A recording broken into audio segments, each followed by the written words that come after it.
C'est votre nom. Beltane, oui, c'est mon pseudo. Voilà. Mon vrai nom, c'est Jordi. Voilà. Enfin, mon nom civil, mon vrai nom. Alors, bienvenue donc pour cette conférence sur la sagesse Toltec. Désolé pour on commence un petit peu en retard, mais c'est pas bien gênant. Donc, je suis ravi de pouvoir partager ça avec vous parce que je suis passionné par cette sagesse depuis 2001. Où j'ai fait connaissance avec cette sagesse. J'avais fait connaissance surtout avec le livre Les 4 accords Toltec de Don Miguel Ruiz. Et je pense que c'est un des livres qui a dû me sauver la vie parce qu'à ce moment-là, j'allais pas bien du tout en 2001. J'étais plutôt en dépression à cette époque. Et j'avais essayé beaucoup de voies différentes, mais qui étaient plus portées au niveau spiritualité sur des aspects ésotériques, énergétiques. Mais je m'étais rendu compte que je me perdais un petit peu là-dedans. Et c'est en découvrant cette sagesse qui était vraiment très simple, par sa simplicité, j'ai été interpellée. Moi, j'aime bien quand c'est simple. Et du coup, en mettant en pratique ce que j'avais lu de cette simplicité, ma vie s'est transformée. Donc ça remonte il y a 15 ans, mais ça s'est bien transformé. Donc voilà, donc je suis ravie de pouvoir partager ça. Je suis ravie. Et alors cette sagesse, effectivement, elle était ramenée surtout, elle était connue par Don Miguel Ruiz, les 4 accords Toltec. Et il y avait quelqu'un avant lui qui l'avait fait connaître. L'un des premiers, c'était Castaneda, Carlos Castaneda, dans les années 70, à travers différents ouvrages, parce que Castaneda avait été initié par un Indien yaqui qui s'appelait Don Juan et qui l'avait initié à cette sagesse. Donc d'où vient-elle cette sagesse? Comme son nom l'indique, la sagesse Toltec, des Toltecs. Donc qui sont les Toltecs? Un peuple qui habitait à Teotihuacan, au Mexique. Et Teotihuacan, on dit que c'est la cité où les hommes deviennent des dieux, au niveau de la définition de cette cité. Et toute la construction de cette cité est un chemin, c'est construit vraiment spécifiquement pour un chemin initiatique, qui est le chemin du jaguar, de l'apprenti Toltec. Et alors, qu'est-ce qu'elle nous disait, cette sagesse Toltec? Elle nous disait surtout ce qu'ils disaient les Toltecs. Ils disaient que l'être humain, la fonction première d'un être humain est d'être un rêveur. Et rêveur, ça ne veut pas dire qu'on rêve que quand on fait dodo. C'est aussi que dans notre vie quotidienne, dans notre réalité, notre cerveau capte des informations avec nos yeux, mais notre cerveau va décoder ces informations en fonction de notre histoire, notre vécu, et surtout on va rêver notre vie, on va rêver la réalité. Je vais rentrer un peu plus profondément dans cette explication-là. Mais nous sommes des rêveurs. Et à quoi ressemble notre rêve? Soit on va rêver d'un cauchemar, on va se créer une réalité où on va filtrer les choses, où c'est épouvantable.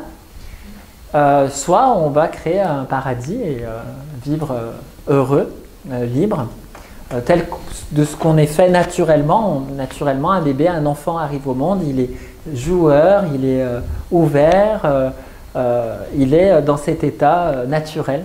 Donc c'est après que ça se complique. Mais en tout cas, l'idée c'est de retrouver en tout cas cet état vraiment de liberté et de joie.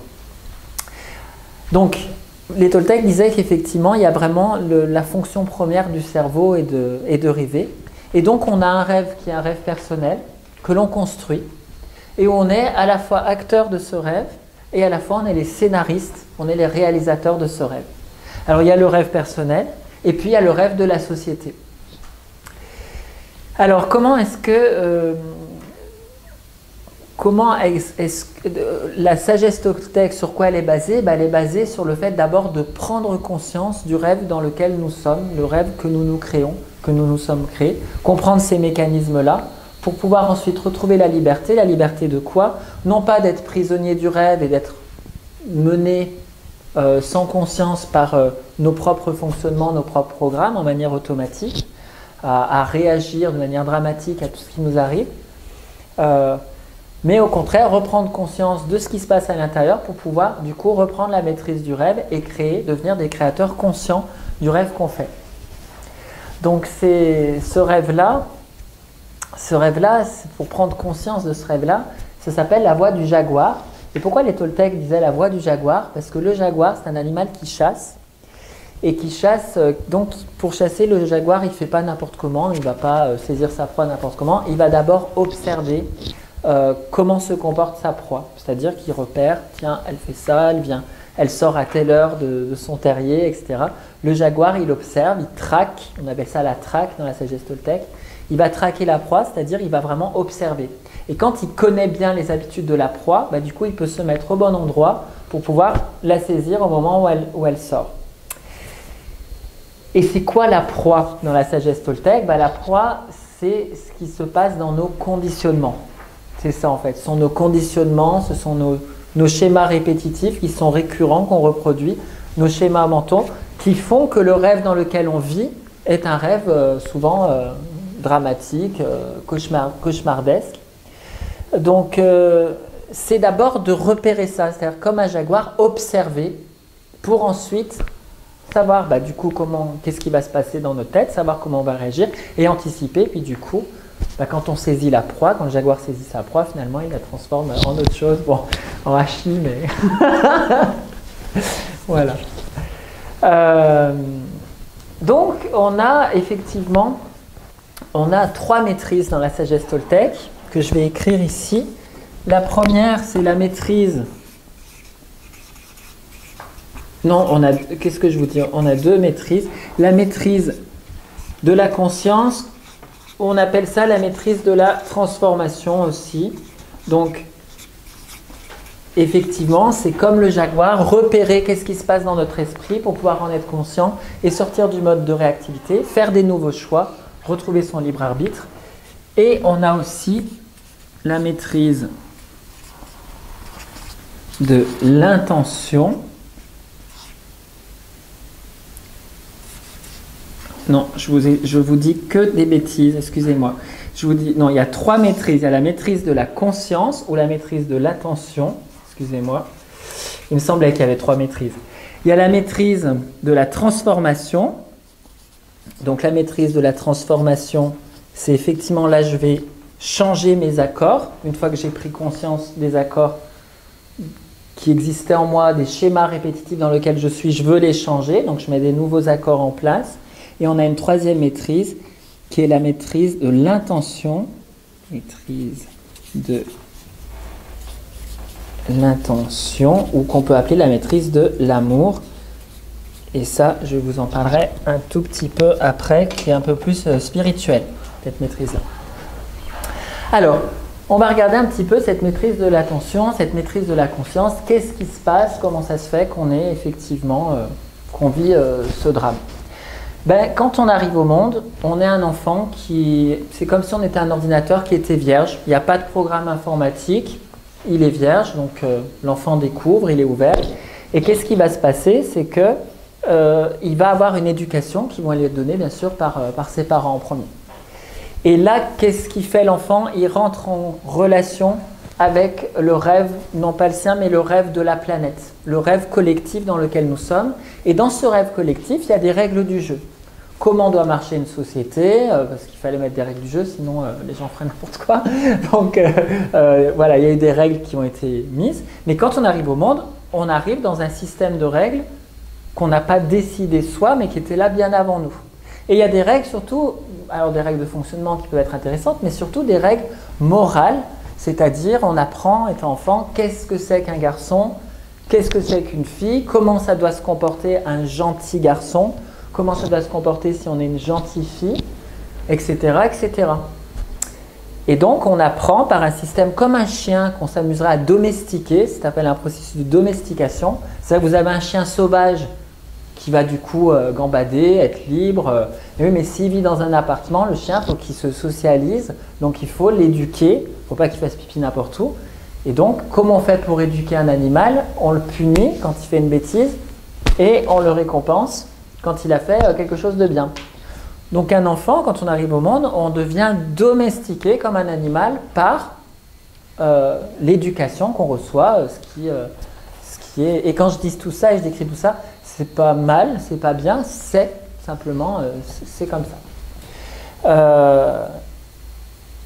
Donc on apprend, voilà, on apprend. Alors ce qui est intéressant, c'est que des fois, ce que dit papa d'être un bon petit garçon, une bonne petite fille, c'est pas exactement la même chose de ce qu'attend maman. Mais comme le petit enfant, il a besoin de l'amour de ses parents pour exister, qu'il a besoin de se sentir aimé, il va se conformer, donc c'est pour ça que c'est une domestication, il se conforme à l'image qu'on attend de lui. Et puis il rencontre des professeurs qui lui expliquent pareil la vie, qui lui expliquent comment on doit faire, comment on doit se comporter.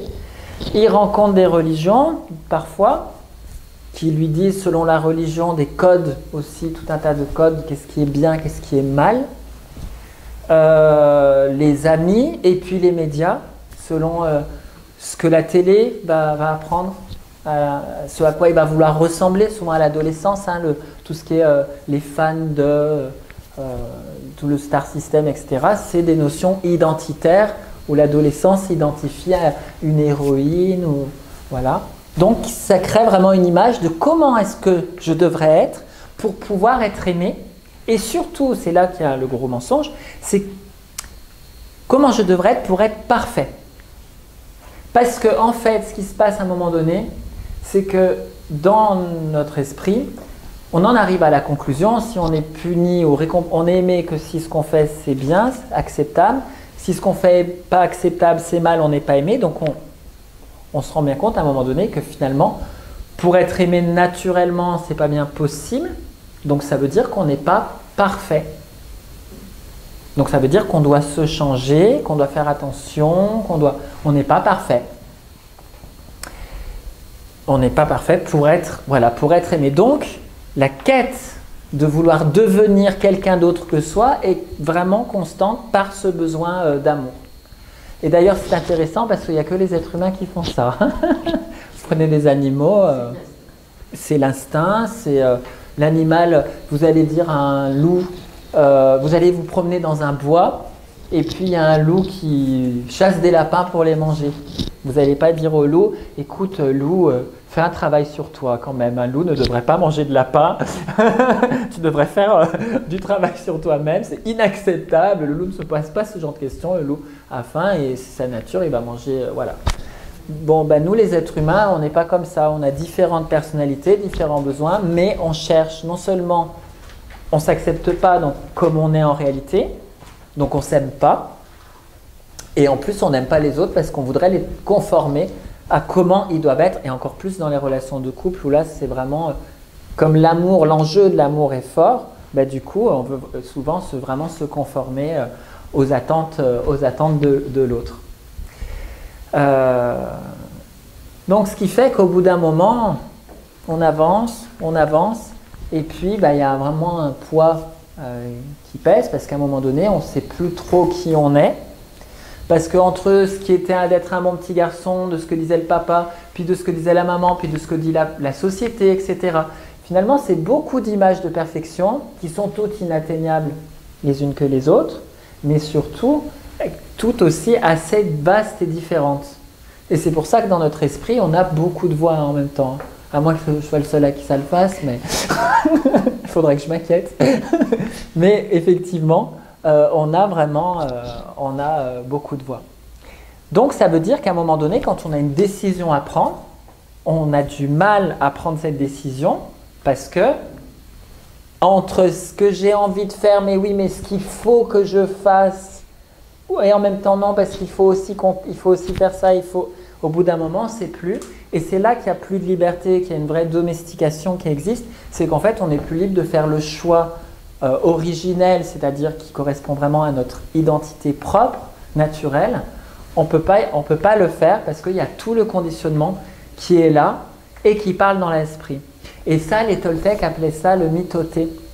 C'est-à-dire, ils disaient le mitoté, c'est comme dans un marché où tout le monde veut vendre le poisson, les pommes de terre, etc. Et tout le monde crie pour vendre son propre business. Dans la tête, c'est pareil. On a plein de voix qui sont les voix parentales, les voix éducatives, etc.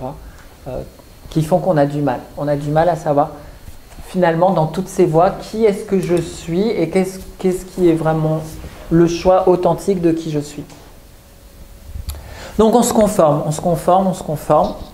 Et on se conforme tellement que donc ce livre, c'est-à-dire qu'à l'intérieur de l'esprit, il existe comme un livre qu'on va appeler le livre de la loi, C'est un livre qui dit les codes de tout ce qui est bien et mal. Hein. C'est tout écrit. Hein. C'est une religion personnelle. On a chacun notre religion, nos propres codes de ce qui se fait, de ce qui ne se fait pas, de comment il faut être.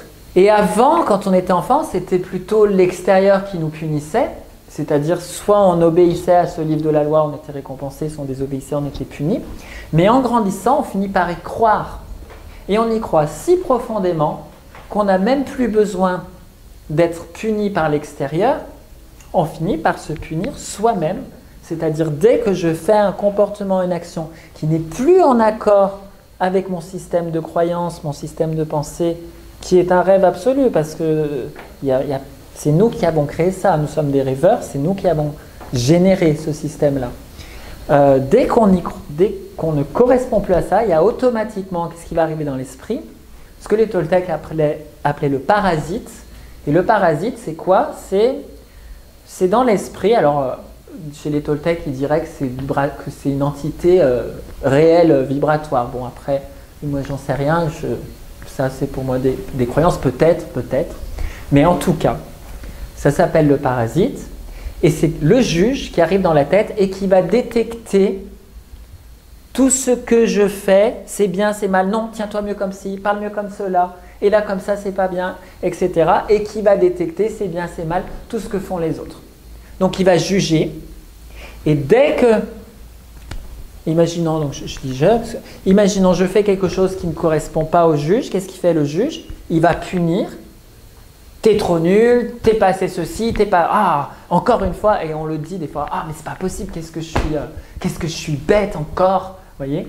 Et là, ça veut dire qu'on s'inflige à soi-même cette punition, et qui va y répondre? C'est une autre partie de soi, qui est la partie de la victime, et qui va dire, pauvre de moi, ben oui, il me semblait bien que je suis pas assez capable, ou, eh ben voilà, encore j'ai pas de chance, eh ben encore voilà, etc. Alors que ce soit la voix du juge, qui condamne, ou la voix intérieure qui est la victime qui se plaint, en fait c'est la même pièce, mais c'est ce qui s'appelle le parasite et qui se sert du livre de la loi.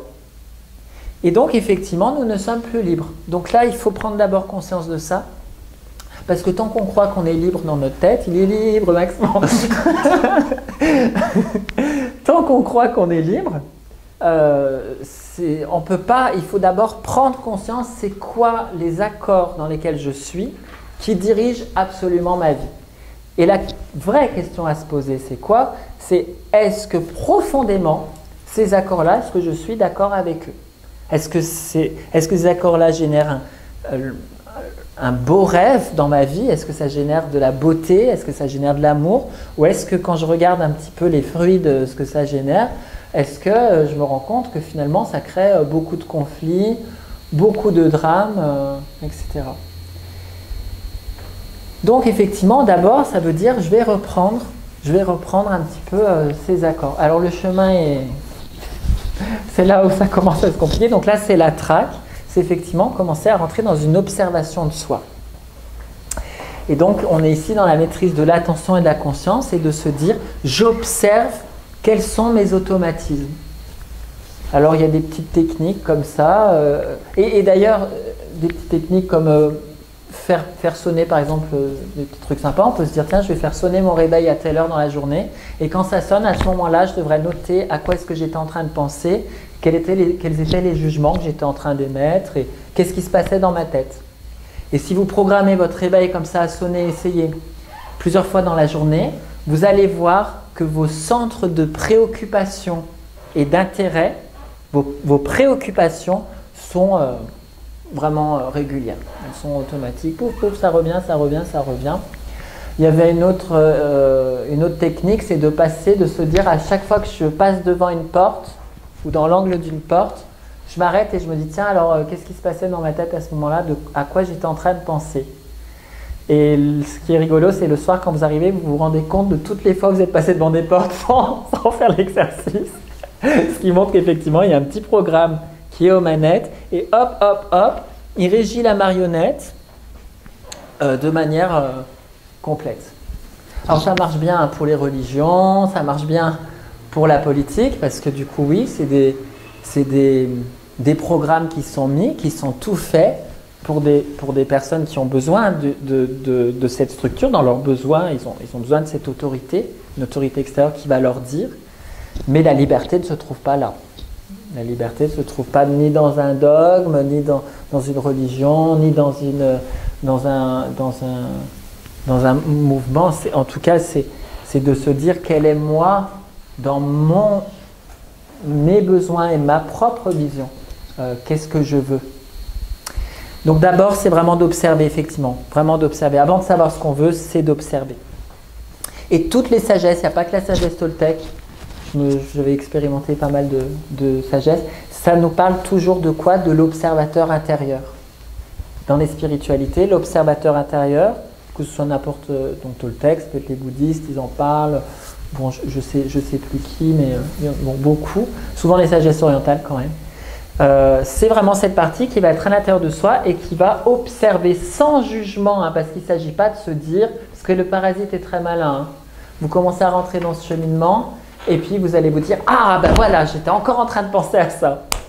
Et oui, mais si vous faites ça, c'est encore le parasite qui se sert du travail spirituel pour continuer à maltraiter. Donc, quand je dis d'observer, c'est un jugement bienveillant qui est vraiment neutre et vraiment, tiens, je me rends compte simplement que j'étais encore en train de me dire que je n'étais pas capable, ou que j'étais encore en train de me dire que j'étais victime de un tel ou de un tel qui est méchant avec moi, ou que j'étais en train de me dire que je ne méritais pas ça, qu'il fallait peut-être plus que je sois en réserve, ou j'étais encore en train de juger parce que j'étais encore agacé de tel ou tel comportement. Vous voyez, c'est vraiment, et on voit, ça revient, ça revient, ça revient. Et il y a une méthode que j'adore, moi, qui m'a beaucoup aidé. J'avais commencé avec la sagesse Toltec et je suis venu là-dessus après. Je me suis intéressé après à la PNL. Pourquoi la PNL? Parce que la PNL expliquait de manière très claire et très fondamentale qu'au niveau neurologique, il y a des circuits qui se créent dans l'esprit et ça rentre de manière automatique. Une personne, elle agit. Et pour faire du coaching individuel, en 1 heure, la première séance est la plus importante. La personne nous parle de son problème, son histoire, mais on remarque qu'en 1 heure, on a repéré déjà, de toute façon, ça va revenir et la personne va continuer à rester dans ses schémas. La PNL s'intéresse surtout à la structure mentale de la personne plutôt qu'au contenu, puisqu'on sait que c'est la structure qui va être importante. Ça va, vous me suivez? Puisque ça revient, c'est automatique. Donc j'avais beaucoup aimé la PNL, pour ça je fais cette parenthèse et j'aime beaucoup la PNL parce que ça donne des vrais outils, je trouve, pour faire ce travail aussi. Donc effectivement, cette maîtrise de la conscience, ça va passer par regarder quels sont les schémas répétitifs. Et à Teotihuacan, donc le premier lieu qui existe pour faire ce travail-là, c'est ce qui s'appelle la place de l'enfer. Donc c'est un lieu assez aride sur lequel il y a une petite estrade en pierre. Et un petit peu plus loin, on a une pyramide qui s'appelle le temple du Quetzalcoatl, le serpent ailé, et qui symbolise la sortie de la place de l'enfer. Et qu'est-ce qu'on fait dans ce travail-là? Effectivement, c'est un travail sur lequel on va examiner quelles sont les croyances négatives auxquelles je crois. En quoi est-ce que j'estime que je n'ai pas le droit de... par exemple, on prend un domaine professionnel ou sentimental ou ce que vous voulez, et sans jugement et sans encore une fois changer quoi que ce soit, juste vraiment en observant à quoi est-ce que je crois. Dans le travail, je crois que je n'ai pas le droit, par exemple, de réussir plus que mes parents, parce que si je réussis plus que mes parents, c'est pas très loyal pour eux. Ça existe, hein. Enfin, peut-être... voilà. Ça peut être ça, mais il faut creuser, hein, faut aller regarder avec authenticité à l'intérieur de soi. Qu'est-ce qui fait que la réussite, par exemple, me ferait peur dans mon domaine professionnel? Ah ouais, il y a peut-être un truc de loyauté. Ou, ah, si je réussis, je risque d'être visible. Ah ouais, mais si je suis visible, on risque de m'attaquer. Ou alors inversement, si je ne réussis pas, que j'ai une entreprise, si je ne réussis pas un très gros chiffre d'affaires, je ne vaux rien. Ma valeur dépend du chiffre que je produis. Alors que c'est 2 choses différentes, hein. On peut être un très bel humain sans faire un gros chiffre. Mais en tout cas, quelles sont toutes les croyances qui font que dans ma vie professionnelle, et à un moment donné, je sens que je ne m'épanouis pas. Dans ma relation affective, c'est pareil. je vais faire ça, je vais regarder quelles sont les croyances auxquelles je crois. Vie familiale, vie spirituelle aussi, ça peut être les croyances religieuses qu'on m'a inculquées. On passe en revue les différents domaines.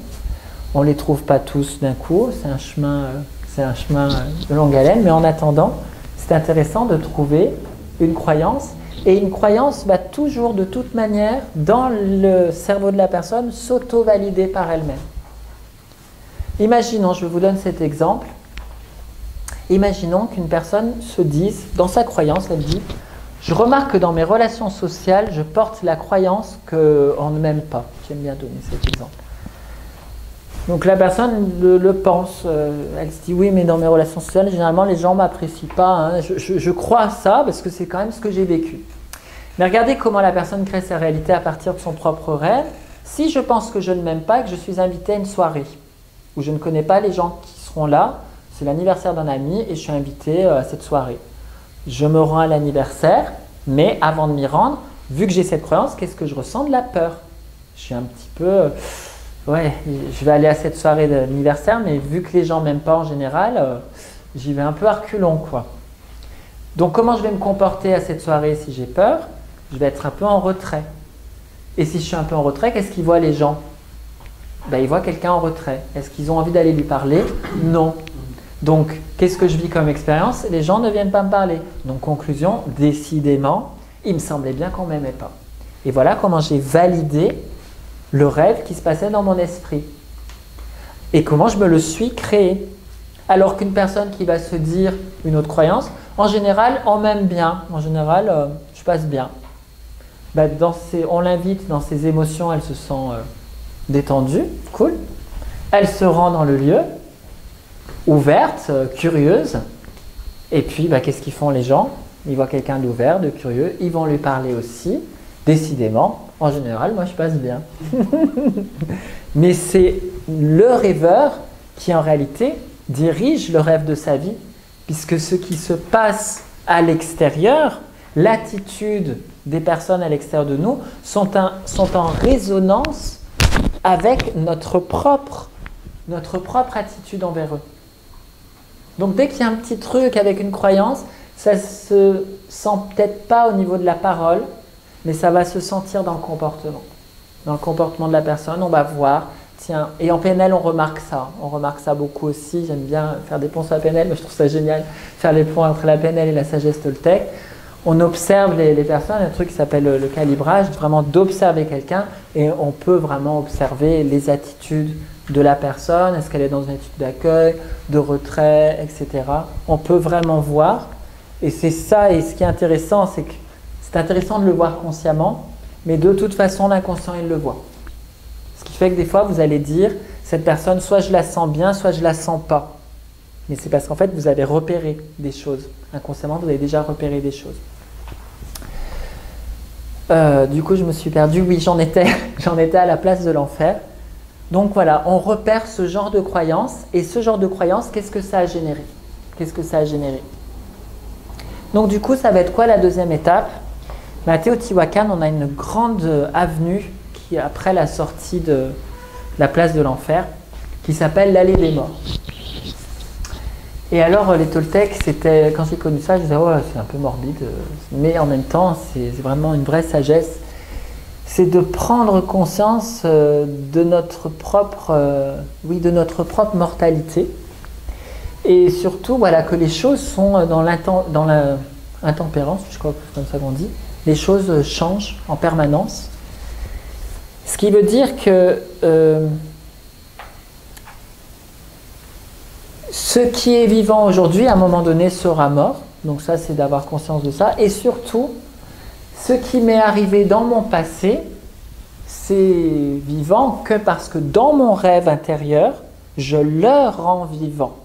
Je donne du pouvoir à cette histoire qui m'est arrivée. Par exemple, je prends un exemple gros, mais je me suis fait violer enfant, par exemple. Mais 20, 30 ans, 40 ans après, je suis encore en thérapie parce que je me suis fait violer enfant. Mais moi, je donne à cette histoire, je lui donne chaque jour de l'importance et de l'énergie. J'alimente dans mon cerveau, j'alimente chaque jour cette histoire. Et plus j'en parle et plus je l'alimente, plus je m'identifie moi dans cette histoire comme une victime. J'étais victime de ce qui m'arrivait étant enfant et ma vie est menée par ça. Alors que dans la réalité, est-ce que c'est vrai aujourd'hui? Aujourd'hui, non. Il n'y a personne pour me violer. Aujourd'hui, tout va bien. Donc l'histoire était vraie à un moment donné dans le passé, mais aujourd'hui, elle n'existe plus, cette histoire. Elle n'est plus vraie. Et c'est là où c'est intéressant de se dire, est-ce que je vais continuer, est-ce que je vais décider de continuer à porter avec moi mon histoire personnelle? Je vous ai donné un exemple dramatique, mais je peux aussi, ça marche aussi sur des exemples positifs. Par exemple, dans mon passé, j'ai été amoureux d'une personne magnifique, mais aujourd'hui, je ne suis plus avec cette personne et j'aimerais tellement revivre un amour qui soit pareil. Et en fait, de mon histoire, je suis encore en train de porter cette histoire avec moi parce que je veux reproduire. Alors, je veux surtout pas revivre les mauvais événements, mais je veux revivre ce qui m'a plu. Mais je suis encore en train de porter mon histoire. Ce qui fait que si je vis un amour aujourd'hui, l'amour il est là. Et si je vis un amour qui est différent, ben, je ne vais pas pouvoir l'accueillir. Parce que je ne vais pas être ouvert à cette différence-là. Je vais être que d'en vouloir reproduire ce que j'avais vécu dans mon passé. Alors que dans mon passé, j'avais encore rien vécu peut-être. Donc j'étais ouvert. Donc c'est peut-être juste ce qui me manque. Vous voyez ce que je veux dire? Donc c'est ça, c'est qu'on porte notre histoire. On porte notre histoire et on ne vit plus les choses, la vie telle qu'elle est, naturellement, normale. Donc, sur cette allée des morts, ça va être de prendre la décision, dans cette initiation, parce que c'est une étape, c'est en tout cas, c'est de se dire, je marche et je donne à l'ange de la mort, je lui donne mon histoire personnelle. Je lui donne mon histoire personnelle. Et c'est pas si facile, parce qu'on aime bien ouvrir les albums photos, la nostalgie. Ah, quand j'étais plus jeune. Ah oui, mais entre-temps j'ai vieilli. Ouh là là. Vous voyez ce genre de choses. Mais oui, mais c'est passé, c'est passé. Et on veut des fois reproduire, vraiment reproduire. Alors qu'en fait, des fois, c'est pas vrai, on n'était pas plus heureux qu'aujourd'hui. Mais c'est juste parce qu'on se le dit. Donc c'est vraiment de sortir de ça pour pouvoir vraiment se ramener au présent et de dire à l'ange de la mort, c'est ok, je te rends cette relation, je te rends ce travail que j'ai aimé mais que je n'ai plus aujourd'hui, ma vie est différente, elle a changé, je rends à l'ange de la mort tout ce qui était un attachement à mon histoire personnelle parce que cette histoire ce n'est pas qui je suis aussi, je suis autre chose que mon histoire, je dépasse mon histoire. Et du coup, si je rends mon histoire à l'ange de la mort, qui est-ce que je regarde? C'est l'ange de la vie, c'est-à-dire j'accueille ce qui m'arrive comme expérience avec des yeux d'enfant, avec des yeux innocents, pas des yeux naïfs où je vais me faire avoir, mais des yeux innocents. J'accueille ce que je vis. Et donc, suite à ce chemin-là, à Teotihuacan, il y a un pont qui traverse une rivière. Bon, maintenant, elle n'est plus la rivière, elle est sèche, mais qui est la rivière San Juan et qui représente le passage de la Renaissance. Ça veut dire, je décide de mourir symboliquement, je décide de mourir à l'ancien rêve, à tous ces codes, à tout ce livre de la loi, pour renaître vraiment à qui je suis vraiment. C'est plus le conditionnement de mes parents, de la société, etc. C'est mon nouveau rêve. C'est moi qui je suis, c'est à ça que je veux renaître. Et alors, dans la sagesse toltèque, c'est vraiment intéressant parce que j'avais appris, alors moi, dans la façon dont moi je l'ai vécu, il y a plusieurs méthodes. Il y a la méthode pour mourir à cet ancien rêve, d'identifier effectivement chaque croyance. On va dire que c'est comme un dragon qui aurait 1000 têtes. Et en fait, de les identifier l'une après l'autre. Et puis on dit, toi, je te veux plus comme croyance, tu me pollues la vie, je te coupe la tête, et voilà. Bon, c'est assez long parce qu'on avance, il y en a d'autres qui se rajoutent, bon. Mais en tout cas, ça va mieux, quand même, ça va mieux. Enfin, Ça va de mieux en mieux, c'est de plus en plus plaisant, mais c'est long, c'est long. Et il y a une autre façon de faire, mais qui n'est pas volontaire, mais qui est le cas de personnes où ça n'a pas été de leur propre chef. C'est des personnes, et notamment c'était le cas de Miguel Ruiz, qui a vécu une expérience, parce qu'on dit l'expérience de renaissance, mais qui dit expérience de renaissance dit expérience de mort. Donc là, c'est une mort lente à l'ancien moi, hein, je coupe les têtes du dragon, j'avance petit à petit.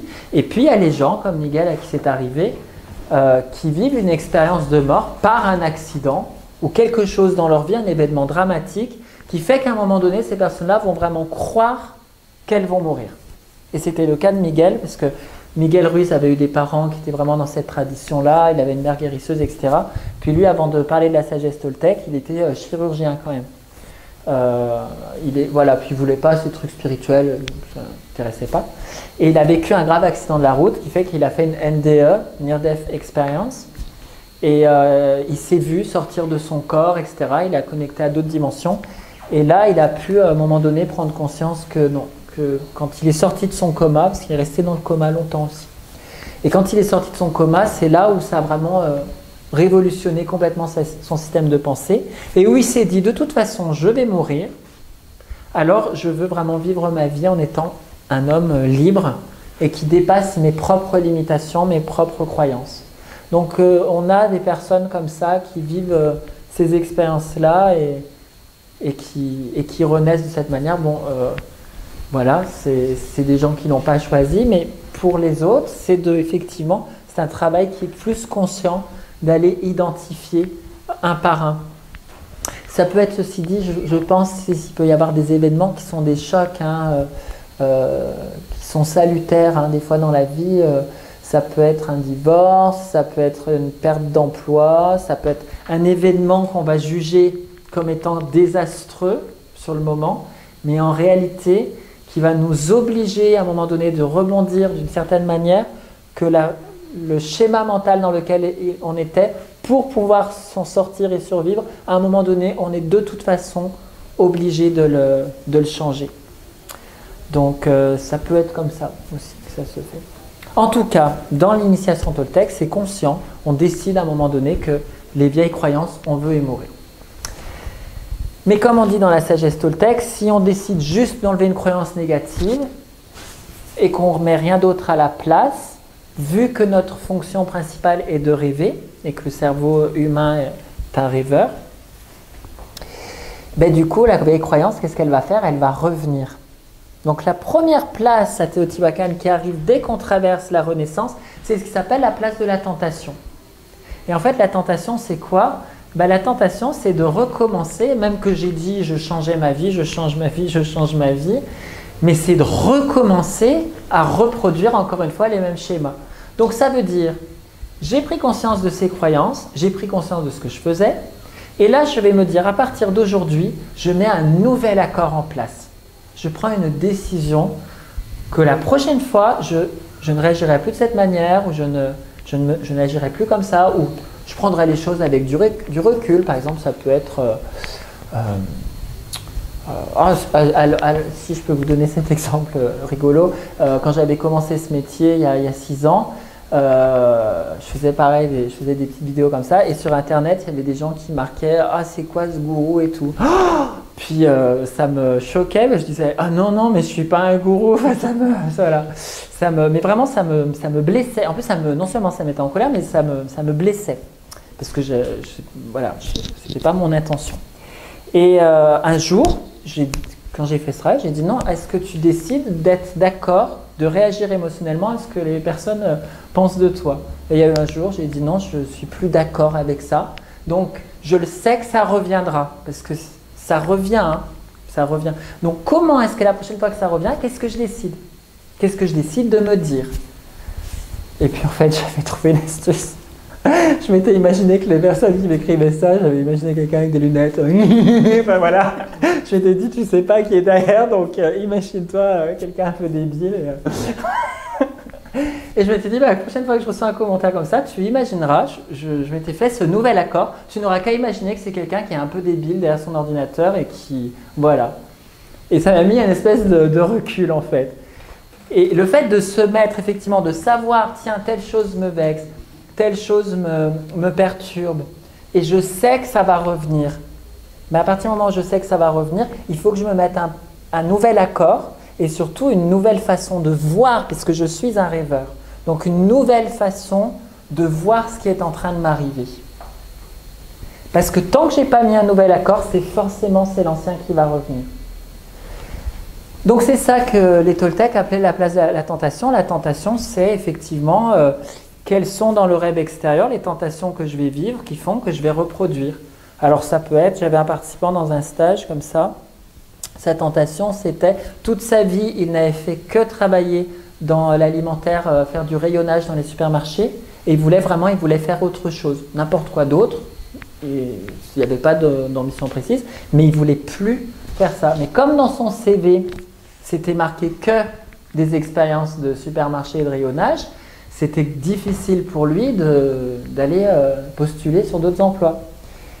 Et la tentation qu'on avait identifiée, c'était quoi? La tentation, c'est si j'ai peur, à un moment donné où je vais quitter un boulot et que j'ai peur de manquer, par la peur de manquer, la tentation va être que je vais représenter mon CV à ce genre de boulot parce que c'est la facilité. Et c'est plus confortable parce que ça fait moins peur. Donc là, le nouvel accord, c'était dans tous les cas, je prends n'importe quoi comme boulot, mais sûr, je ne refais pas celui-là. Donc il fallait qu'il y ait un accord, il fallait qu'il y ait une décision. Et la clé, de toute façon, de tout changement, c'est vraiment la décision. C'est comme quelqu'un qui veut changer de travail ou autre. Il faut, à un moment donné, décider. Et c'est inconfortable. Effectivement, c'est inconfortable parce que quand on décide... En fait, c'est pas inconfortable de décider parce que quand on décide, on a décidé, ça va mieux. En général, on a décidé, pour quitter un emploi, il faut envoyer la lettre. Ça, mais une fois que la lettre est envoyée, ça va. Mais l'écrire, et avant de mettre le timbre et d'envoyer la lettre, par exemple, je vous donne un exemple ça de démission, là c'est affreux parce qu'il y a d'un côté ce que je sens que j'ai envie de faire dans mon nouveau rêve de vie, et de l'autre côté, toutes mes attaches que je n'ai pas encore laissées à l'ange de la mort, et qui existent dans mon histoire personnelle et qui sont là et qui m'empêchent et qui me disent et là c'est intéressant, on peut voir toutes les croyances. Oh, mais si tu ne trouves pas du boulot derrière, et comment tu vas faire, et tu risques de te retrouver à la rue, et à ton âge, de toute façon à ton âge, comment veux-tu trouver encore du travail à ton âge? Ils prendront des gens beaucoup plus jeunes que toi. Vous voyez, alors que ce n'est pas vrai, c'est des généralités tout ça, mais il y a des contre-exemples partout. Et qu'est-ce qui fait les contre-exemples? La personne qui s'est donné la dynamique dans sa vie et qui était fondamentalement convaincue de son chemin et qui a pu prouver ça parce que ça se voyait, on voyait qu'elle était convaincue et qu'elle était alignée. Donc tout ça, voilà, l'histoire d'âge, etc. J'en ai beaucoup des croyances comme ça, j'en vois dans les formations, des gens qui ont 60 ans, 55 ou 60 ans, une fois qu'ils viennent se former puis qui me disent oh, mais moi le problème c'est j'adore, mais je suis trop vieux. Je vais avoir du mal, Et puis non, et j'en connais d'autres, il y a vraiment ces deux réalités, d'autres qui ont n'importe quel âge et puis ils font. Alors j'avais une aussi une fois qui me dit, elle c'est le contraire, je suis trop jeune. Ah oui, mais je suis trop jeune. Ah oui, puis en plus elle me dit, je suis allée voir une coach qui m'a dit que j'étais trop jeune pour faire ce métier. Ah oui, donc alors vraiment c'est jamais bien. C'est une coach qui t'a dit ça, bon. Donc vous voyez, ça c'est justement quand on veut commencer le nouveau rêve, pour identifier les croyances négatives, alors là elles ressortent. Elles ressortent, et là c'est intéressant de se dire qu'est-ce que je veux en faire, et c'est là on passe sur la maîtrise de la transformation. Je vais les transformer, je vais les changer. Et si je les transforme, je les change et je passe à l'action, ben, qu'est-ce qui se passe? Je vis effectivement des nouvelles croyances. Je vais me créer un nouveau système de croyances qui va m'être plus utile. Par exemple, je reprends la personne qui se disait « on ne m'aime pas, on ne m'aime pas, on ne m'aime pas », voilà. Un jour, elle se dit « il faut que je change ma croyance ». Allez, j'imagine qu'en fait, je décide que je peux être quelqu'un d'aimable, que les gens avec qui on s'entend bien. Allez, et ben du coup, qu'est-ce qu'elle fait une personne aimable? Bah oui, elle y va, elle va parler aux gens et tout. Et en faisant ça, la personne se crée une nouvelle expérience et elle finit après par changer son système de croyance, à se dire d'abord il y a une phase de doute, est-ce que c'est vraiment vrai qu'on m'aime pas? Ben non, c'est pas vraiment vrai. Et ensuite, c'est si finalement en fait on m'aime bien. Et vous savez quoi? C'est une croyance aussi. Parce qu'en fait, de me dire qu'on m'aime bien ou de me dire qu'on m'aime pas, dans tous les cas, c'est une croyance.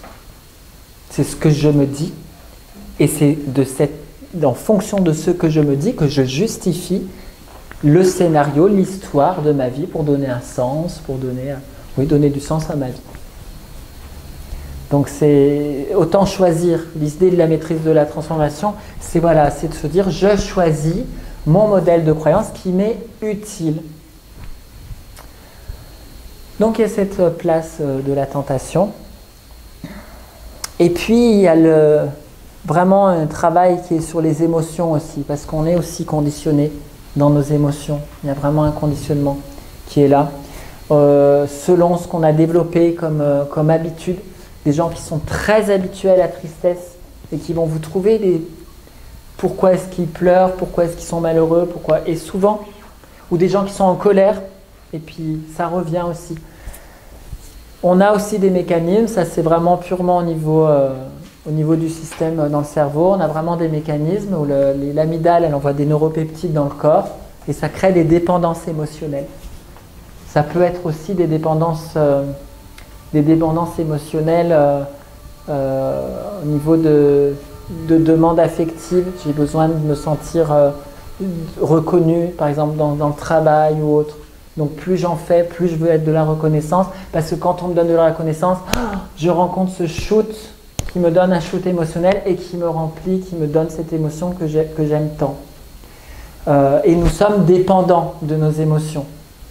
Donc on va générer, et quelqu'un par exemple qui va être dépendant à la colère mais qui ne le sait pas, il va générer des engueulades autour de lui quotidiennement parce qu'il a besoin de son shoot, pss, pss, pss, comme un drogué. Il a besoin de son shoot d'engueulade.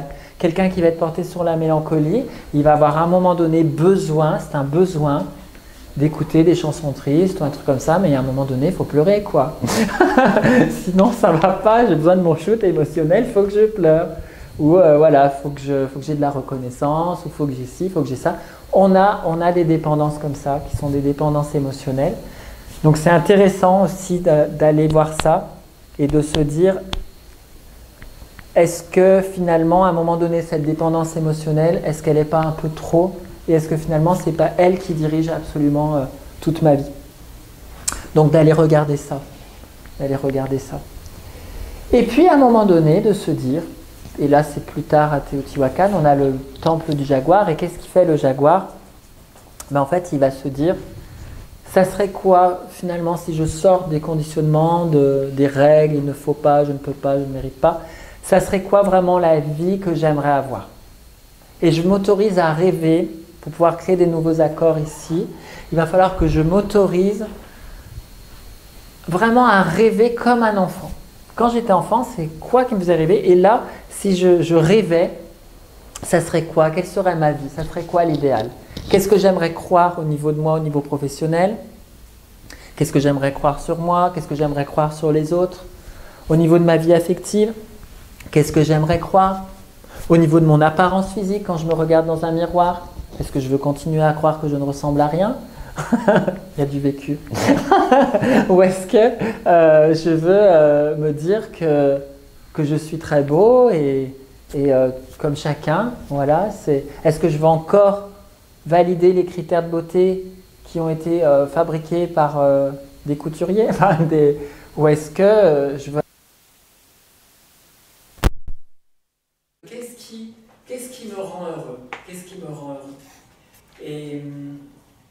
Et donc, à un moment donné, je mets un plan, petit à petit, sur les différents domaines de vie. Qu'est-ce qui est important pour moi dans mes valeurs et qu'est-ce que je veux faire? Et quelles seraient les nouvelles croyances à mettre en place? Et souvent, moi j'aime bien passer par là quand je fais ce travail. J'aime bien dire aux personnes, allez voir les gens que vous avez connus, les gens que vous avez connus qui vous ont vraiment inspiré de manière très positive. Que ce soit un grand-père, une tante, un parent, ou quelqu'un ou un professeur, mais qui pour le coup vous a inspiré d'une manière, quand vous y repensez, vous dites, ah, cette personne dans ma vie, elle a vraiment été importante. Et allez voir c'est quoi qui était important. Qu'est-ce qu'elle avait, cette personne qui vraiment faisait du bien? C'était quoi? C'était sa bienveillance? C'était quoi? C'était son écoute? C'était son soutien? Qu'est-ce que c'était? C'était son dynamisme, sa motivation? Qu'est-ce que vous aimiez chez cette personne? Et allez voir aussi peut-être des personnages imaginaires. Dans un film, j'ai bien aimé tel personnage. Qu'est-ce qu'il avait, ce personnage? Qu'est-ce qui faisait que je l'aimais bien? Ou des artistes connus, des écrivains, etc. Qu'est-ce qui fait que j'aime bien telle et telle personne? Et savez-vous quoi? Mais en fait, ce qu'on admire chez les personnes, ben en fait, c'est ce que nous on est, mais qu'en fait, on n'ose peut-être pas encore se donner les moyens. J'aimais bien, il y avait en Inde, Sri Aurobindo et Mère en Inde, donc avait cette phrase, elle disait, j'aime beaucoup, elle dit « c'est par paresse que nous admirons ». J'aime bien, parce qu'effectivement, c'est plus facile pour moi d'admirer quelqu'un, faire des choses, que de le faire moi. Mais alors on admire un Gandhi, plein de belles personnes, mais oui, mais en fait c'est parce qu'on n'aurait pas envie de se donner les moyens, de passer ce par quoi peut-être ils sont passés, ou voilà, mais c'est par paresse. Mais en fait, chacun d'entre nous a vraiment cette possibilité de mener sa vie, de pouvoir de pouvoir le faire. Donc c'est vraiment d'aller voir ensuite, une fois que j'ai fait le tri sur toutes ces croyances négatives que je ne veux plus, ok, je veux plus ces croyances négatives, mais qu'est-ce que j'aimerais? Qu'est-ce qui m'inspire? Qu'est-ce qui me procure vraiment un sentiment de joie dans ma vie? Parce que la vie que je mène, c'est moi qui suis créateur de ma vie. C'est moi qui... J'ai plus papa et maman qui me disent ce que je dois faire dans ma vie. Je suis le seul être autonome et pleinement responsable de la vie que je mène. Si j'ai un boulot que je n'aime pas, ce n'est pas parce que j'ai un patron dégueulasse, etc. C'est parce que je me soumets, moi, dans ma volonté, je me soumets à un métier que je n'aime pas. Si j'ai une relation qui ne me convient pas, c'est parce que je me soumets à une relation qui ne me convient pas. Mais j'ai le choix. J'ai le choix dans ma vie, dans tout ce que je vis. Donc oui, ça demande du courage, cette voie. Parce que c'est plus facile de se plaindre, de dire la société n'est pas très bien, ça tourne mal dans la société, ça tourne mal dans la relation, l'autre est trop ceci, trop comme cela, et puis au boulot, de toute façon, il y a ci, il y a ça. Oui, c'est désagréable de se plaindre, mais en même temps, ça fait du bien. Mais en même temps, on ne bouge pas. On ne bouge pas. Et oui, parce qu'il y a des gens qui nous écoutent, alors... Puis c'est des psys, on les paye pour ça en plus, alors. Mais, oui, et on reste là-dedans, mais alors qu'en réalité, on a un potentiel, vraiment, on a tous un potentiel de vivre notre vie. Et j'aimais bien, c'est qui disait ça? Ah, je ne me rappelle plus. Je crois que c'est Nelson Mandela qui disait, non, je ne suis pas sûre que c'était lui, bref, quelqu'un qui j'aimais bien une citation, qui disait « Si le monde ressemble à cela aujourd'hui, ce n'est pas à cause de ceux qui font le mal ou qui le rendent comme ça, c'est à cause de ceux qui regardent et qui laissent faire. » D'un point de vue personnel, on peut l'appliquer bien sûr d'un point de vue de la société, mais d'un point de vue personnel, c'est complètement ça. C'est vraiment à nous de reprendre ce pouvoir. Alors, souvent, moi, ce que je dis, c'est qu'il ne faut pas y aller d'un coup, parce que il faut la confiance en soi, l'estime de soi, c'est des choses qui se gagnent petit à petit. Donc, je ne vais pas me mettre à faire un saut élastique si déjà je n'ose pas sauter à la piscine du 3 mètres, du plongeoir de 3 mètres. Donc, c'est vraiment de se dire, ok, j'ai cette vision vraiment dans ma vie, j'aimerais vraiment avoir ce rêve-là, j'aimerais être astronaute, j'en sais rien, ou j'aimerais vraiment, enfin, une vision grandiose. Bon, bah demain, je ne vais pas être astronaute, ou je ne vais pas faire ça. Qu'est-ce que je peux faire? Qu'est-ce que je peux faire? Et là, effectivement, ça va être de mettre en place des petits pas, des petites actions, pour commencer à se dire, bah aujourd'hui, déjà, j'aurais fait ça.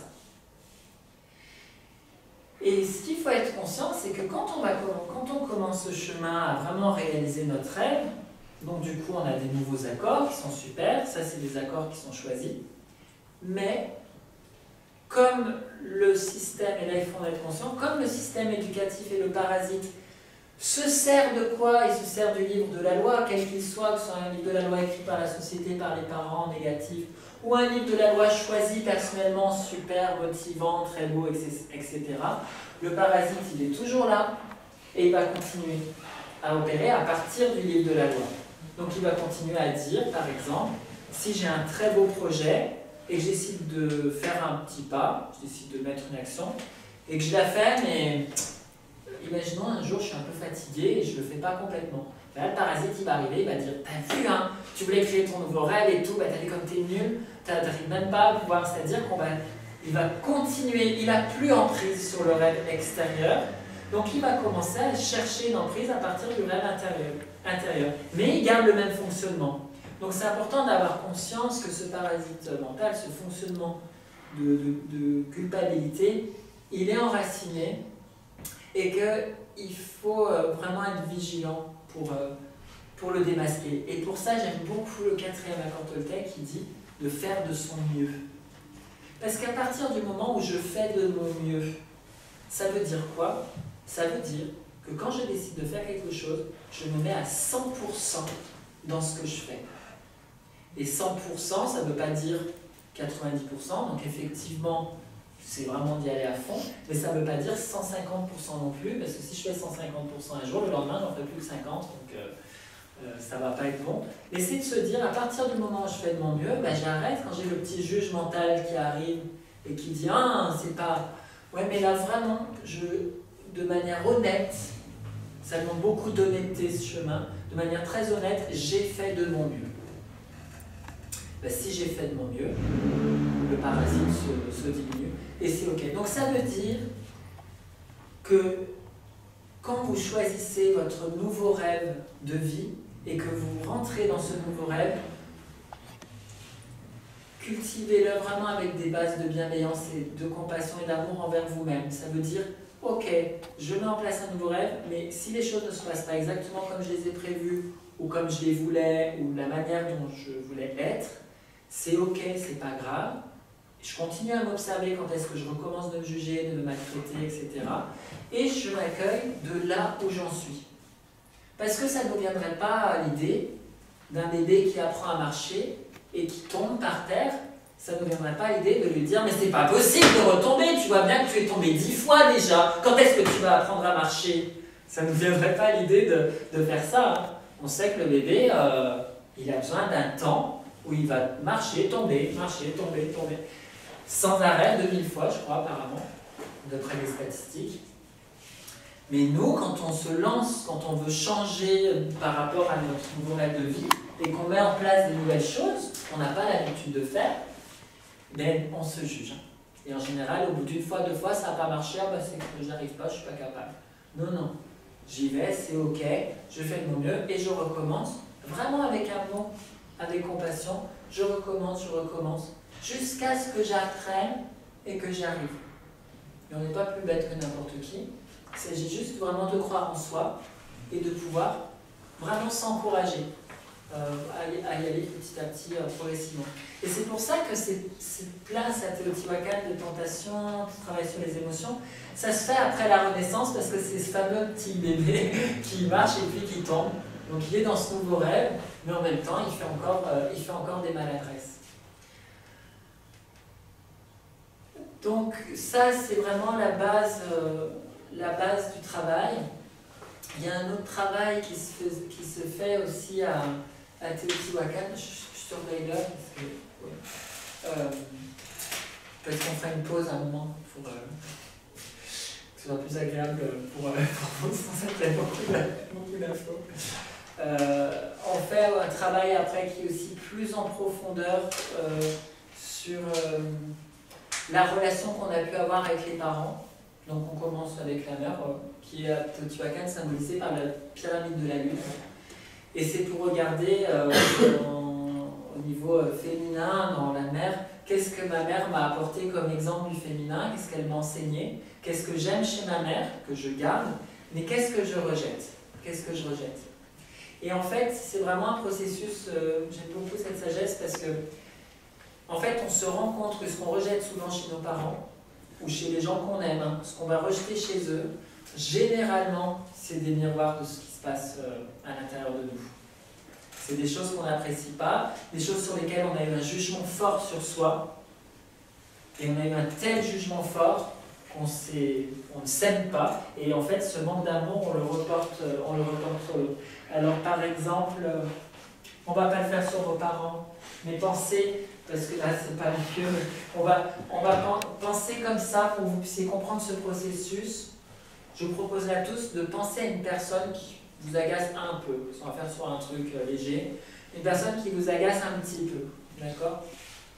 Vous avez tous quelqu'un en tête avec qui ça vous énerve un peu, vous ne comprenez pas pourquoi la personne elle fait toujours ça, il y a une attitude, vous aimez pas.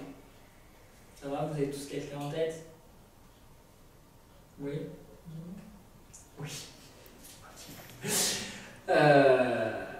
L'idée, c'est qu'on va aller regarder, plutôt que de ce comportement, c'est de dire, si cette personne a ce comportement, qui n'est pas un comportement très adapté, quel est le besoin que cette personne a qui fait qu'elle a ce comportement? Ça serait quoi son besoin?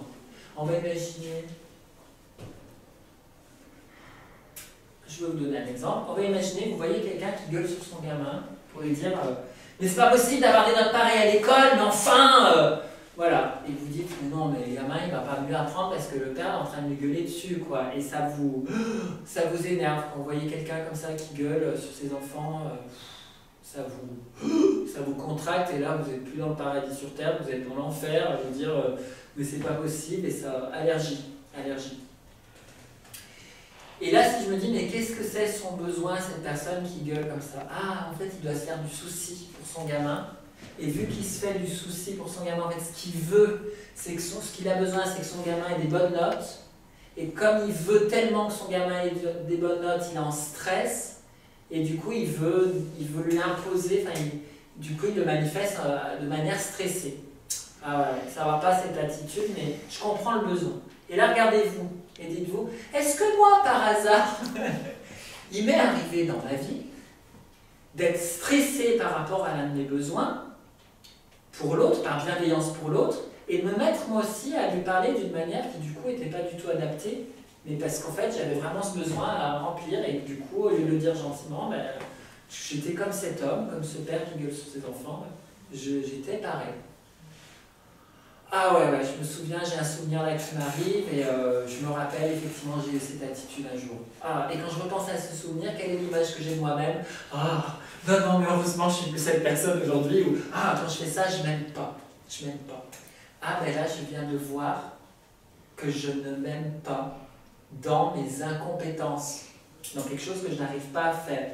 Donc le travail va être de se réconcilier avec soi-même et de se dire, si j'ai eu cette attitude, je reconnais simplement qu'à ce moment-là de ma vie, c'est parce que j'avais ce besoin non satisfait et j'avais pas de moyens à ma disposition, j'avais pas conclu des nouveaux accords, j'avais pas de nouvelles expériences, j'avais pas encore les compétences pour agir différemment, et comme je n'avais pas les moyens nécessaires, je me suis comporté de cette manière qui était complètement maladroite et qui n'allait pas.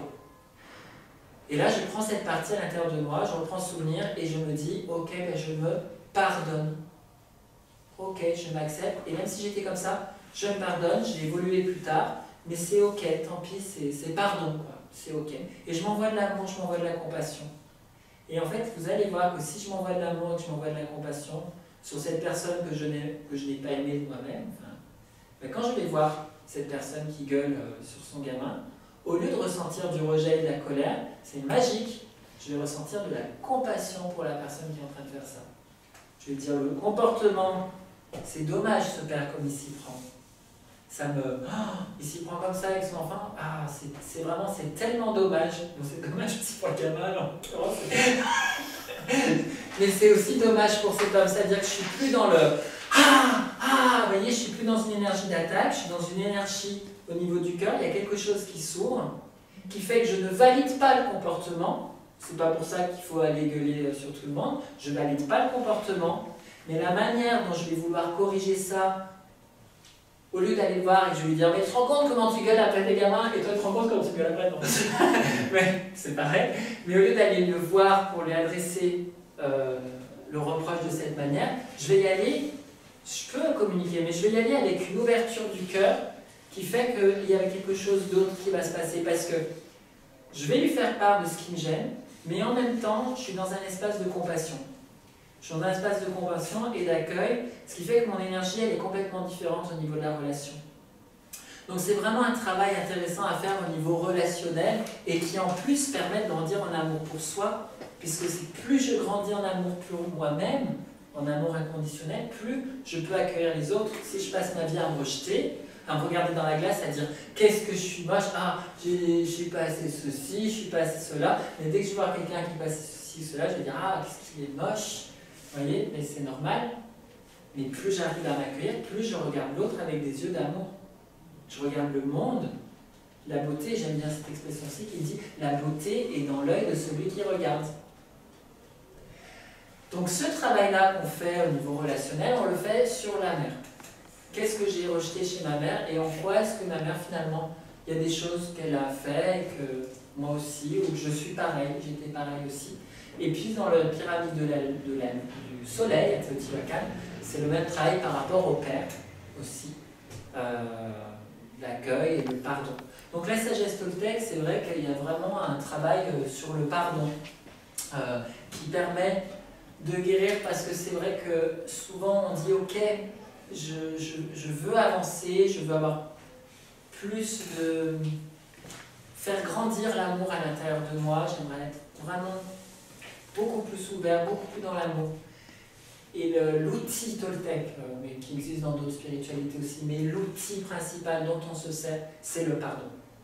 Parce que l'amour, et ça je l'ai expérimenté, mais j'en suis encore vraiment convaincue, l'amour il est là de toute façon.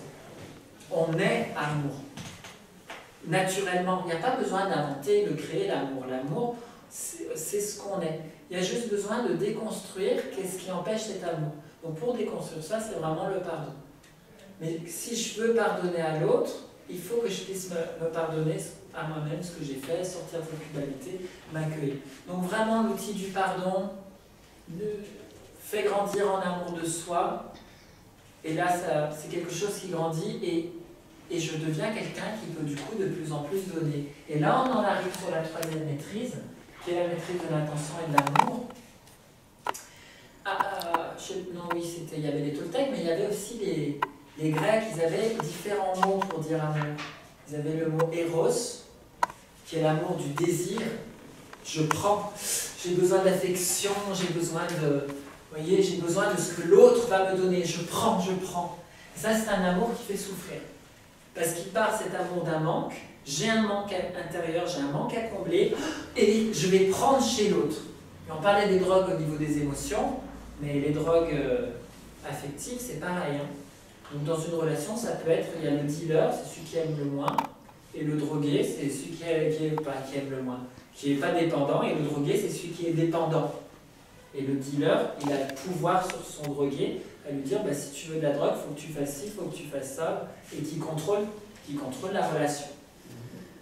Mais c'est parce que l'amour est fait de manière éros. Il part d'un sentiment de manque et je vais chercher chez l'autre ce dont j'ai besoin. Et puis, il y a notre amour qui s'appelle l'amour agapé.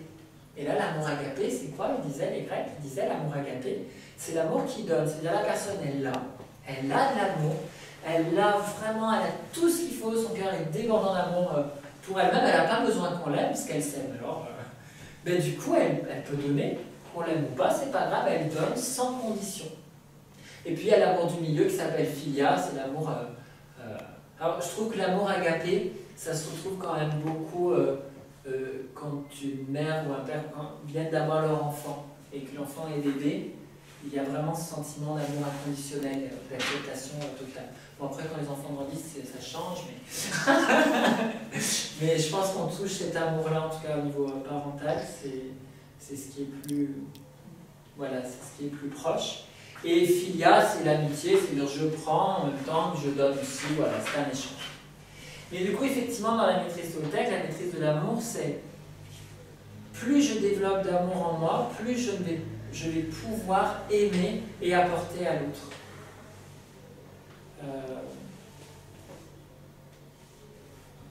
Parce que cet amour véritable, il n'a pas d'attente. Il n'a pas d'attente, parce qu'en fait, il est responsable, chacun est responsable de son propre bonheur. Et dans une relation, ben en fait, je suis responsable, c'est à deux, ben je suis responsable de ma partie de la relation, et l'autre est responsable de sa partie de la relation.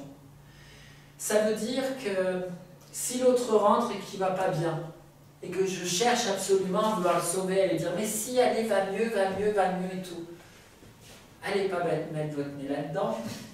C'est ses propres ordures émotionnelles, c'est peut-être s'il a envie ou qu'elle a envie d'être mal, mais c'est dans son rêve, ça lui appartient. Je respecte le rêve de la personne avec qui je suis en relation, amie ou autre. Si la personne a décidé d'être malheureuse, elle est malheureuse. Je peux lui dire, j'ai vu que tu étais malheureuse, donc si tu veux on pourra parler, mais voilà. Et moi, je peux respecter ma partie de la relation. Si à un moment je suis pas bien, je peux dire, ça ne te concerne pas, c'est mon rêve, là ça va pas, je gère mon ordure émotionnelle. Puis quand ça ira mieux, je reviendrai te parler à ce moment-là. Mais ce qui se passe, c'est que souvent dans les relations, les personnes cherchent à contrôler le rêve de l'autre. Et en fait, on est dans des relations comme ça de contrôle, où chacun veut contrôler le rêve de l'autre, mais finalement, personne n'est vraiment responsable du sien. Et donc c'est ça, la maîtrise de l'amour, c'est d'arriver à devenir vraiment responsable de son bonheur, de son rêve, pour pouvoir le partager, bien sûr, mais vraiment pouvoir le vivre. Et du coup, ça me fait penser avec une petite histoire où c'était... j'en ai deux, je vais vous dire les deux, j'aime bien les histoires. C'est l'histoire de la cuisine magique, j'aime bien celle-ci. Pour vraiment vous faire comprendre cette histoire d'amour inconditionnel, imaginez que vous avez un frigo chez vous, vous avez de quoi manger, c'est super, il y a tout ce que vous voulez manger. Hein. Vous avez vraiment. Puis quelqu'un qui vient chez vous, il vous dit tiens, je suis venu, je t'ai apporté une pizza. Ah, ben c'est sympa, viens, rentre, etc. Ben, je partage ce que j'ai fait un bon repas. Vas-y, partage la pizza, elle est bonne et tout, on partage et tout. Puis la personne revient le lendemain et tout, et elle vous dit je viens avec ma pizza, mais par contre, si tu veux ma pizza, il va falloir quand même que tu changes la peinture chez toi, puis ta coupe de cheveux, ça va pas trop, puis quand tu parles comme ça, j'aime pas, change ta façon de parler, voilà. Puis vous avez à manger chez vous, il dit non, bah tu sais, non, en fait, je rentre pas dans ton contrat, ça ne m'intéresse pas, j'ai pas besoin de ta pizza, j'ai pas besoin que tu... Donc, c'est pas grave, garde ta pizza, mais... si tu veux, tu peux venir manger chez moi quand même, si tu n'as pas envie que ça te gêne la couleur de ma pièce, ou comment j'ai décoré, ou ma coupe de cheveux, c'est pas grave, tu sais, tu n'es pas obligé d'être avec moi, hein, c'est, voilà. Bon, ça se passe comme ça, si j'ai une cuisine qui a tout ce qu'il faut, mais imaginons maintenant le même scénario, et j'ai rien à manger. Et j'ouvre les placards, et c'est le désert, et je regarde le frigo, il n'y a rien, et ça fait déjà plusieurs jours que je crève de faim. Et j'ai vraiment besoin. Et là, quelqu'un vient et me fait goûter sa pizza. Et là, il y avait un tel manque, ça me fait un bonheur extraordinaire. Et la personne revient le lendemain et elle me dit, mais là, il va falloir quand même changer chez toi. Oui, on va changer. Mais pourquoi je vais tout changer? Et je vais changer ma coupe de cheveux, etc. Et tout ce qu'il me demande, parce que j'ai peur qu'il ne revienne plus, parce que je n'ai rien à manger chez moi. Et encore pire, et s'il donne ma part à quelqu'un d'autre? Non mais vous voyez, c'est ça. Et les Toltecs, qu'est-ce qu'ils vont nous dire? Les Toltecs vont nous dire, mais le truc c'est qu'en fait, on a dans notre cœur une cuisine magique. Ça veut dire qu'en fait, l'abondance se trouve à l'intérieur de nous. L'amour, de toute façon, l'amour, c'est à l'intérieur de nous qu'on le vit. Et ça, j'ai mis longtemps à le comprendre, ça me demande encore des fois, hein, je vous rassure. Je suis comme tout le monde, hein, j'ai fait un peu de travail sur moi, mais il y a des fois, c'est pareil, je ne prétends pas. Mais j'ai oublié du coup. Ça m'a perdu. Je disais l'amour, vraiment. Ça se cultive à l'intérieur, oui, c'est à l'intérieur de soi, ça y est. C'est à l'intérieur de soi parce que regardez, quand on est amoureux d'une personne et on dit oh, j'aime cette personne et vraiment, quand cette personne me prend dans ses bras ou je la prends dans les bras, je sens, mais oui, je sens son amour. Mais c'est pas vrai, on est vraiment dans un rêve, parce que c'est pas l'amour de l'autre que l'on sent, c'est notre propre cœur qui bat. Et donc on devrait dire, je sens mon amour, et j'ai justifié d'une relation pour pouvoir ouvrir mon cœur et ressentir ce que je ressens. Mais c'est moi qui vis ça, c'est moi qui le déclenche. Et d'ailleurs, vous pouvez très bien avoir quelqu'un qui est énormément amoureux de vous, qui va vous dire je t'aime, et vous allez dire non, mais merci bien, en fait, j'en veux pas. Enfin, vous n'allez pas ressentir son amour. Vous allez dire, bah, cette personne, oui, amoureuse de moi, mais non. Vous voyez? Donc ça veut bien dire que ça vient de soi. Donc dès lors qu'on prend conscience que cet amour, il vient de nous, ça veut dire qu'on peut le générer. Donc ça veut dire, je peux me nourrir vraiment de cet amour, je peux guérir à l'intérieur de moi les parties de ma vie qui ont été blessées par ce manque d'amour, je peux m'accepter, je peux m'aimer, arrêter de me juger avec ce parasite toute la journée, tu n'es pas assez ceci, tu n'es pas assez cela. M'apporter cet amour au quotidien. Et là, la cuisine, les placards se remplissent de nourriture. Et le jour où on est suffisamment rempli d'amour pour nous-mêmes, il n'y a plus personne pour nous maltraiter en face. Parce que comment voulez-vous faire un contrat avec une personne qui vous maltraite? C'est pas possible. Qu'est-ce qui fait qu'à un moment donné, on va accepter la maltraitance? J'accepte la maltraitance parce que je ne m'aime pas, je me juge, et comme j'estime que je ne suis pas assez bien, l'autre peut me maltraiter au même degré de ma propre maltraitance, et s'il reste avec moi, ben c'est vraiment qu'il doit m'aimer. Par contre, s'il me maltraite un petit peu plus que ce que moi je me maltraite déjà, non, là par contre c'est trop. Donc je quitte la relation. Mais si à un moment donné, je grandis en amour pour moi, c'est sûr, je ne vais pas vouloir me maltraiter. Vous voyez ce que je veux dire? Donc oui, c'est un chemin de guérison et qui se fait progressivement. Alors tout ce processus dont je vous ai parlé, ça se fait dans une initiation, bien sûr ça se fait, mais c'est surtout, et parce que je fais des stages, hein, je pars une semaine et on vit ce processus, soit en France, en Chartreuse, soit au Mexique à Teotihuacan, c'est plus sympa. Alors, les gens me disent, ah ça marche mieux quand on est à Teotihuacan, non, parce qu'il y a les énergies des pyramides et tout. Non, ça ne marche pas mieux. On peut le faire en France, on peut le faire au Mexique. Pourquoi je le fais au Mexique? C'est juste pour l'aspect touristique. C'est tout. Mais pour moi, le changement, c'est soi-même, c'est à l'intérieur. C'est pas les pierres qui nous donnent l'énergie, c'est pas. Non. C'est à l'intérieur de soi, quand on fait ce travail-là, que ça se passe. Et surtout, c'est un apprentissage sur une semaine, d'apprendre ces méthodes, d'apprendre à le faire. Ça ne veut pas dire qu'au bout d'une semaine, la personne, elle est changée, elle est transformée, et c'est une nouvelle vie, et tout est merveilleux, et s'il y avait un avant et un après stage, et plus jamais rien ne sera pareil. Non, pas du tout. La personne, je ne vous cache pas, vous faites le stage, vous repartez du stage, waouh, c'est trop génial, parce que vous avez été, à un moment donné, dans cet espace qui était réservé à ça, avec des gens qui faisaient ce même travail, et où les conditions y étaient pour faire ce travail, donc oui, ça décolle bien.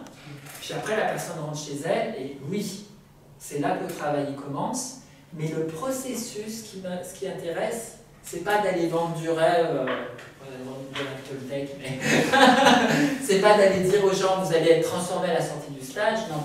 C'est de dire aux personnes, vous allez ressortir d'un stage avec un apprentissage.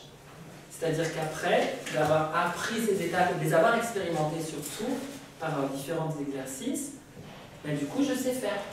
Donc ensuite je pars, j'ai le choix, je me retrouve dans mes anciens schémas, mais j'ai le choix et petit à petit je peux en sortir. Et ça je le vois vraiment particulièrement parce que j'ai une école de formation en PNL où il y a des accompagnements comme ça, où les personnes veulent se former au métier du coaching ou autre. Et je les vois, les personnes, je les vois d'une année à l'autre faire différents stages. Et alors j'adore ce métier. Parce que je les vois changer. Et ils évoluent et c'est magnifique. Et vraiment, et ce qui est intéressant, c'est qu'effectivement, je le dis vraiment sincèrement, quand les gens font un stage avec moi, je ne sers pas à grand chose. Je sers à apporter un apprentissage, des expériences, des pratiques. Mais c'est qu'est-ce que la personne, elle en fait, cet apprentissage. Parce qu'on peut avoir quelqu'un qui fait un stage, c'est la même personne, vous avez le même enseignant, qui ne va rien mettre en pratique dans sa vie, puis je vais la revoir un an après, je lui dirai, ah oui, bon, bah, elle s'est fait plaisir une semaine, quoi. Voilà, mais c'est tout, c'était du tourisme spirituel, quoi, au développement personnel. Ce qui me fait penser les trucs comme ça qui, moi, me font un peu grincer les dents, les trucs de développement personnel, où vous avez des animateurs, ils sont devant des grands stades, vous savez, les espèces de shows là, de développement personnel, et puis ils disent à tout le monde « Allez !» Et les gens, ils sont comme ça et tout, et ils disent « Vous allez vous transformer au bout de 3 jours. » Bon. Non, c'est vraiment ce que la personne fait dans sa vie, des outils. Des outils. C'est un plan. Ouais. La foi qu'elle va mettre dans le processus, dans l'outil, la foi qu'elle va y mettre dedans et comment elle va s'en servir après dans sa vie. Et c'est ça qui va faire le jeu. On va faire une pause en attendant, donc pour vous dire, je fais des stages. Et là j'en ai un au printemps du 30 avril au 7 mai. Alors c'est des stages qui sont en vie en communauté pendant une semaine. Pourquoi la vie en communauté? Parce que là les fonctionnements, en fait, il n'y a pas d'échappatoire, ça ressort hein, au bout d'un moment. Parce que quand c'est des stages où on rentre chez soi le soir, on se contient la journée, puis le soir on évacue. Mais là il n'y a pas de sas. Donc ça veut dire qu'à un moment donné, dans ce qui se génère dans les relations, dans le groupe, il y a des choses qui se passent et les personnes rejouent dans le groupe ce qu'elles jouent dans leur relation. Donc c'est très intéressant de pouvoir travailler ça. Et c'est pour cette raison qu'il y a une vie en communauté qui se fait sur 7 jours. Mais heureusement, personne ne s'est entretué jusqu'à aujourd'hui. Au contraire, les gens sont plutôt repartis ravis parce qu'ils avaient pu vraiment travailler des choses qui étaient des transferts souvent dans les stages. Voilà. Et moi aussi, à chaque fois, j'en ressors grandi parce que moi aussi, je n'échappe pas à la règle. Hein. Il peut y avoir des contre-transferts, ce qui s'appelle avec un participant ou quelque chose. Et si j'en profite pour travailler aussi. Donc, voilà. Je vais m'en arrêter là, on se fait une petite pause et puis je vous propose dans 10 minutes, on se fait après une période d'échange, de questions, soit vous pouvez partager des choses vécues ou questionner, puis on reprend après jusqu'à 10h30, ça vous va? Ouais. Voilà, merci.